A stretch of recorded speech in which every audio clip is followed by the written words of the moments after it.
তাহলে আসুন আমরা জানি আজকের আলোচনার বিষয়টা কি। We will talk about how to be a good man, কিভাবে আমরা ভালো মানুষ হতে পারি। বলেন, ইয়া আইয়ুহাল্লাযীনা আমানুত্তাকুল্লাহা ওয়া কুনু মা'আস সাদিকিন।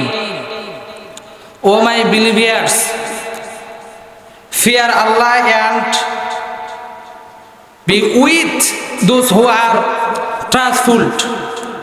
আল্লাহ সুবহানাহু ওয়া তাআলা বলেন যে তোমরা আমাকে ভয় করো এবং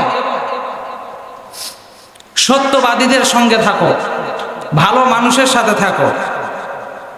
তাহলে আয়াত দ্বারা আমরা বুঝতে পারলাম রব্বুল আলামিন সবসময় বলেছেন সত্য কথা বলো, ভালো মানুষের সাথে থাকো এবং তোমরা আমাকে ভয় করো। তাহলে আসুন আমরা জানি আজকের আলোচনার বিষয়টা কি। We will talk about how to be a good man, কিভাবে আমরা ভালো মানুষ হতে পারি। ভালো করে বুঝবেন, পৃথিবীতে এমন কোনো লোক নেই যে কিনা চায় না যে আমি ভালো মানুষ হব। পৃথিবীর সকল মানুষ চায় যে আমি ভালো হব। এখন আসুন আমরা জানি কিভাবে আমরা ভালো মানুষ হব। ভালো মানুষ হইতে হলে আপনাকে ভালো মানুষের সাথে চলাফেরা করতে হবে। উদাহরণস্বরূপ যদি বলি আমি, যে আপনি যদি ভালো মানুষের সঙ্গে চলাফেরা করেন, দেখবেন আপনি নামাজি না, কিন্তু একজন নামাজির সঙ্গে বসে আছেন, আজান যখন দেয় উনি নামাজে চলে যায়। 2 দিন বসে থাকবেন, 3 দিন বসে থাকবেন, একদিন মন বলবে যে এটা কেমন দেখায়, আমার সঙ্গে যে থাকে সব সময়, আজান হলে সে চলে যায় আর আমি বসে থাকি, যাক আমিও আজকে নামাজ পড়তে যাই। পক্ষান্তরে আপনি ভালো, কিন্তু আপনার বন্ধু বান্ধব যারা আছে তারা সিগারেট খায়, বিড়ি খায়, মদ খায়, গাঁজা খায়, ওরা সবাই খায়, কিন্তু আপনি বসে থাকবেন, দেখবেন অটোমেটিকলি শয়তানের ধোঁকায় পড়ে আপনি এক টান দিবেন, গাঁজা খাবেন। সেজন্য আল্লাহ সুবহানাহু ওয়া তাআলা বলছেন যে তোমরা ভালো মানুষের সঙ্গে চলাফেরা করো। এখন ভালো মানুষের সঙ্গে চলাফেরা করলে আপনি কেমন ভালো হবেন? পৃথিবীর মধ্যে সবচেয়ে ভালো লোক ছিলেন দুজাহানের বাদশাহ আহমদে মুস্তফা মোহাম্মদে মুস্তফা সাল্লাল্লাহু আলাইহি ওয়াসাল্লাম। উনি পৃথিবীর মধ্যে সবচেয়ে ভালো ব্যক্তি ছিলেন।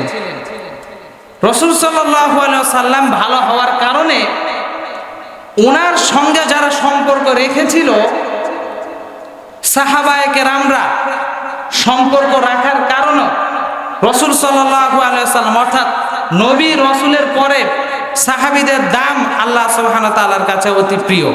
সুবহানাল্লাহ বলবেন না? তাহলে এর দ্বারাই কি বুঝলেন? আমার বোঝানোর উদ্দেশ্য ছিল এইটাই যে আপনি ভালো মানুষের সঙ্গে যদি চলাফেরা করেন তাহলে ভালো হইতে পারবেন। মুহাম্মদ সাল্লাল্লাহু আলাইহি ওয়াসাল্লাম ভালো ছিলেন, ওনার সঙ্গে যারা চলাফেরা করেছেন তারাও ভালো, যারা সাহাবী ছিলেন তারাও ভালো। এখন কেমন ভালো? মুহাম্মদ সাল্লাল্লাহু আলাইহি ওয়াসাল্লাম তো বিশ্বের মধ্যে সবচেয়ে ভালো ব্যক্তি ছিলেন, কিন্তু সাহাবীরা কেমন ভালো? হযরত মুয়াবিয়া আব্দুল্লাহ ইবনে মুবারককে জিজ্ঞেস করা হলো যে হযরত মুয়াবিয়া রাদিয়াল্লাহু তাআলা আনহুর দাম বেশি না আব্দুল কাদের জিলানীর দাম বেশি? আব্দুল্লাহ ইবনে মুবারক বললেন মুয়াবিয়া হচ্ছে সাহাবী আর আব্দুল কাদের জিলানী হচ্ছে সাহাবী নয়। সে কারণে আব্দুল কাদের জিলানী যত বড়ই আল্লাহওয়ালা হোক কখনো মুয়াবিয়ার সমান হতে পারবে না। এমনকি মুয়াবিয়া রাদিয়াল্লাহু তাআলা আনহু যে ঘোড়াটা নিয়ে যুদ্ধ করতেন, ওই ঘোড়ার খুরের মধ্যে যেই ধুলিবালিটা থাকতো, সেই ধুলিবালি যদি এক পাল্লায় রাখা হয় আর আব্দুল কাদের জিলানীকে যদি এক পাল্লায় রাখা হয়, তারপরও মুয়াবিয়া রাদিয়াল্লাহু তাআলা আনহুর ওই ঘোড়ার ধুলিবালির ওজন বেশি হবে। সুবহানাল্লাহ। তাহলে আমরা জানলাম যে ভালো মানুষ হইতে হলে ভালো মানুষের সঙ্গে সম্পর্ক করতে হবে। এখন আসুন, মুসলিম শরীফের 2য় খণ্ডের মধ্যে একটা ঘটনা আছে যে ভালো মানুষ হইতে হলে কি করা লাগবে এবং আল্লাহ সুবহানাহু ওয়া তাআলা কেমন দয়ালু, ভালো হইতে হলে আল্লাহ সুবহানাহু ওয়া তাআলা কেমন হেল্প করেন, এই সম্পর্কে আমরা জানব। মুহাম্মদ সাল্লাল্লাহু আলাইহি সাল্লামের আসার পূর্বের ঘটনা, মুহাম্মদ সাল্লাল্লাহু আলাইহি সাল্লামের এই ঘটনাটা, আগের এই ঘটনাটা মুসলিম শরীফের 2য় খণ্ডের মধ্যে উলামায়ে কেরাম বর্ণনা করেছেন, লিপিবদ্ধ করেছেন।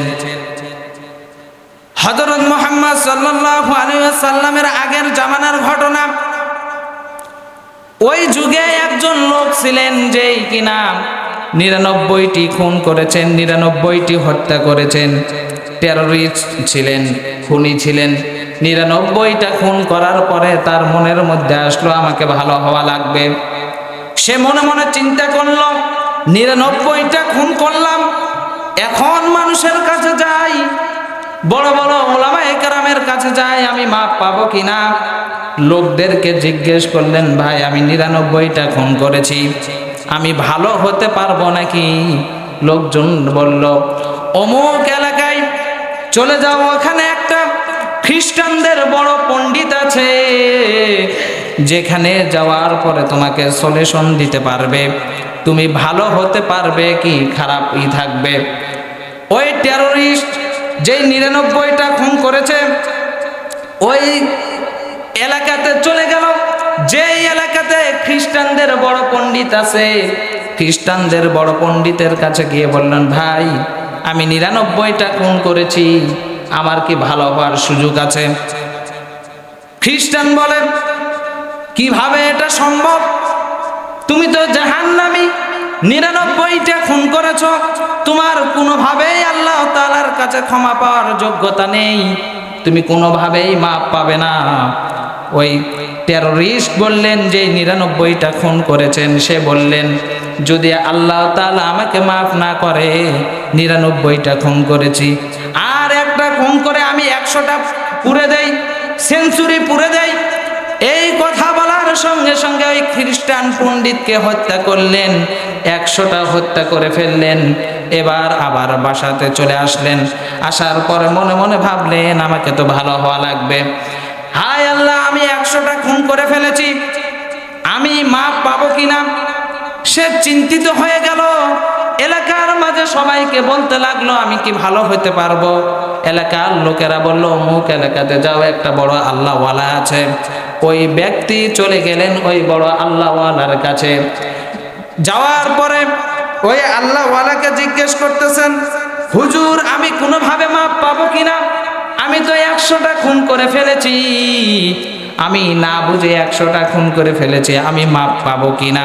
হুজুর ওই ব্যক্তি বললেন, আল্লাহওয়ালা বললেন, তুমি কত খুন করেছো? কয়টা খুন করেছো? কয়টা পাপ করেছো? কতখানি পাপ করেছো? তোমার পাপের পরিমাণ যদি সামান্য খালের পানির সমান, বিলের পানির সমান হয়, জেনে রাখো মহান রব্বুল আলামিনের দয়া সাগরের সমান। ও বান্দা, তুমি কয়টা খুন করেছো? কত পাপ করেছো? তোমার পাপের পরিমাণ যদি বড় বড় পাহাড়ের সমান হয়, মনে রাখো, মনে রাখো, আমি মহান রব্বুল আলামিনের বাণী তোমাকে পৌঁছে দিচ্ছি। মহান রব্বুল আলামিন বলেছে, তোমার যদি গুনার পরিমাণটা বড় বড় পাহাড়ের সমান হয়, তাহলে মনে রেখো মহান রব্বুল আলামিনের দয়া হচ্ছে আসমান সমান। আল্লাহ তুমি দয়ার সাগর, আল্লাহ তুমি দয়ার সাগর, রহমানুর রহিম, তোমার দয়াই পূর্ণ আমার সারা নিশিদিন, তোমার দয়ায় পূর্ণ আমার সারা নিশিদিন। আল্লাহ সুবহানাহু ওয়া তাআলা বলেছেন তোমার পাপের পরিমাণ যদি খালের পানির সমান হয়, বিলের পানির সমান হয়, এ বান্দা তুমি জেনে রাখো আমার দয়া হচ্ছে সাগরের সমান। সুবহানাল্লাহ বলবেন না?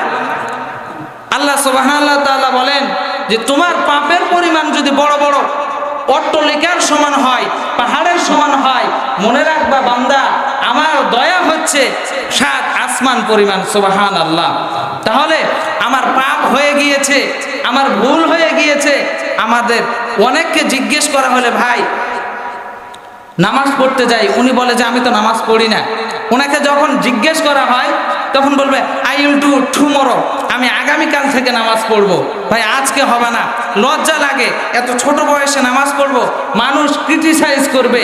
এই কথা বলে বলে আমরা মানুষকে তো ধোকা দিতে পারছি না, শয়তানের ওয়াসওয়াসায় পড়ে আমরা এটা করতেছি।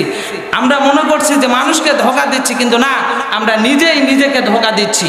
তাহলে আমরা বুঝলাম এতটুকু কথা থেকে যে মহান রব্বুল আলামিনের দরবারে আপনি যতই পাপ করতে পারেন, আল্লাহ সুবহানাহু ওয়া তাআলার কাছে হাত তুলে চাইবেন, আল্লাহ সুবহানাহু ওয়া তাআলা আপনাকে সব গুনাহ মাফ করে দিবে। সুবহানাল্লাহ। তাহলে আমরা জানলাম আল্লাহ তাআলা যতই গুনাহ করুক মাফ করে দিবেন।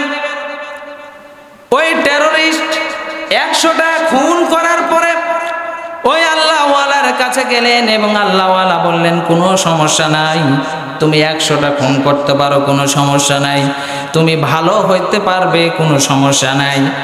এবার ওই টেররিস্ট বলল 100টা যে খুন করেছে, সে বলল হুজুর তাহলে আমি কিভাবে ভালো হব?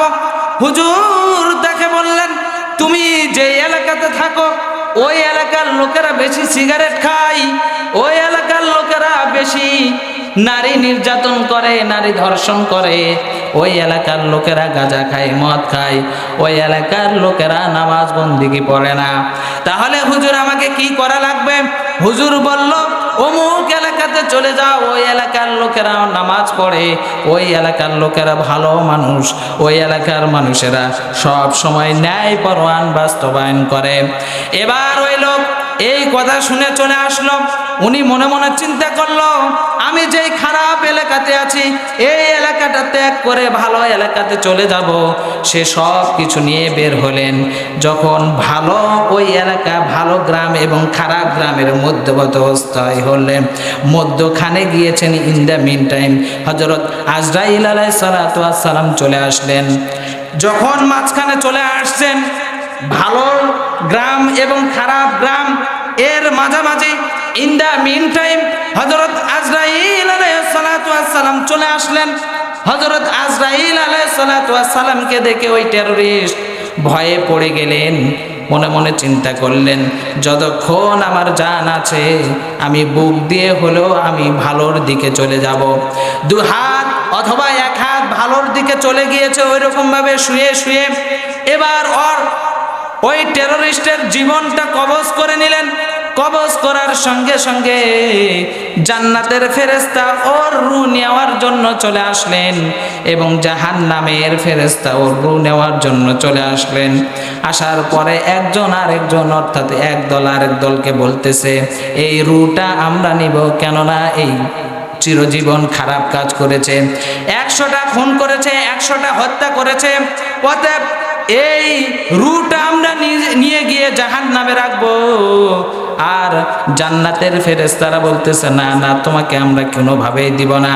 তার কারণ হচ্ছে এই লোকটা তো ভালো হওয়ার জন্য এসেছিল, আল্লাহ সুবহানাহু ওয়া তাআলা ওকে হয়তোবা মাফ করে দিয়েছেন। এই দৃশ্য মহান রব্বুল আলামিন আরশের আজিম থেকে দেখতেছেন। দেখার পরে সলিউশনের জন্য একজন ফেরেশতাকে পাঠিয়ে দিলেন। ফেরেশতা আসলেন, আসার পরে তাদেরকে জিজ্ঞেস করলেন কি হয়েছে। এক দল বলে আমরা এর রূহটা জাহান্নামে নিয়ে যাব, আর আরেক দল বলে আমরা এর রূহটা জান্নাতে নিয়ে যাব। এবার ফেরেশতা সলিউশন দিচ্ছেন। ফেরেশতা বলতেছেন মহান রব্বুল আলামিন আমাকে পাঠিয়ে দিয়েছেন খারাপ যে এলাকাটা আছে এবং ভালো যে এলাকাটা আছে, এই এলাকাটা মাপ দেওয়া হোক। মাপ দেওয়ার পরে যে এলাকার দিকে বেশি যাবে, যে এলাকার দিকে বেশি পড়বে, এই লোকটাকে সেই এলাকার দিকে গ্রান্টেড বলে গ্রহণযোগ্যতা দেওয়া হবে। এবার ফেরেশতারা মাপতে লাগলো। মাপার পরে দেখতেছে 100 হাত। ধরুন 100 হাত হলো। 100 হাত হওয়ার পরে তারা যখন মিডিলে আসে, দেখতেছে 50-50 করে একদম মাঝখানে মাঝ বরাবর আছে। এখন কি করবে?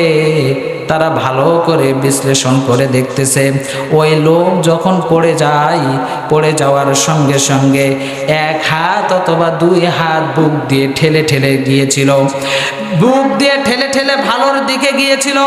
এখন ফেরেশতারা বলতেছে, এই যে ঠিক আছে তোমাদের কথা, ওই লোক 50 হাতের এখানে এসে পড়ে গিয়েছিল, পড়ে যাওয়ার পরে ভালোর দিকে 2 হাত চলে গিয়েছে, অতএব ভালোর দিকে 52 হাত হয়ে গিয়েছে।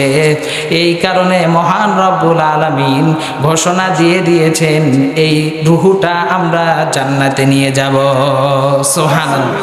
তাহলে দেখুন 100টা খুন করার পরেও যদি মহান রব্বুল আলামিন ওই লোকটাকে ক্ষমা করতে পারে, ওই লোকটাকে যদি জান্নাতে দিতে পারে, তাহলে আপনি আমি মাত্র 5 ওয়াক্ত নামাজ না পড়ার কারণে আমরা ডিপ্রেশনে পড়ে যাই। আমরা মনে মনে চিন্তা করি হয়তোবা আল্লাহ তাআলা আমাকে মাফ করবে না। ও বান্দা, তোমার যতই পাপ হোক না কেন, মহান রব্বুল আলামিন তোমাকে মাফ করে দিবে, যদি তুমি মহান রব্বুল আলামিনের কাছে চাওয়ার মতো চাইতে পারো। তাহলে আমরা বুঝলাম এই আলোচনা থেকে কয়েকটা কথা। 1 নম্বর শিক্ষা, যে ভালো মানুষ হওয়ার জন্য ভালোর সাথে চলাফেরা করতে হবে। 2 নম্বর শিক্ষা, যে আপনাকে পরিবেশ গঠন করতে হবে। আরেকটা শিক্ষা পেলাম যে আমি যতই পাপী হই না কেন, মহান রব্বুল আলামিন আমাকে মাফ করে দিবেন। If you want to success, যদি আপনি সাকসেস হতে পারেন, ইউ ফলো মাই লেকচার, আপনি ফলো করুন এই লেকচারটা, মাই স্পিচ, আমার এই বক্তৃতাটা আপনি ফলো করুন। যদি ভালো মানুষ হতে চান, ভালো মানুষের সঙ্গে চলাফেরা করতে হবে। আল্লাহ সুবহানাহু ওয়া তাআলা আমাদের যেন সবাইকে ভালোর সাথে চলাফেরা করার তৌফিক দান করুন। সকলে বলে আমিন।